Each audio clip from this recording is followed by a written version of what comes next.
Chika minute, di bet laging kinukwento ang nangyayari sa buong araw niya sa kanyang nobya. Alam mo yung masarap na sinishare mo sa partner mo kung anong nangyayari sa buhay mo. Minsan, pag gabi, ikukwento ko yan. Pag may photoshoot ako, ipapakita ko agad sa kanya, ipagyayabang ko. Talagang all details kinukwento ko sa kanya. Masarap na sinishare mo sa partner mo kung anong nangyayari sa buhay mo, di ba? Hindi man daw sila laging nagkakasama, gusto raw niya na lahat ay kinukwento sa aktres ang nangyayari sa kanya sa buong maghapon.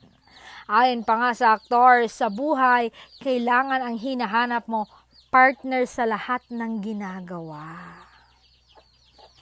At yon, siya na.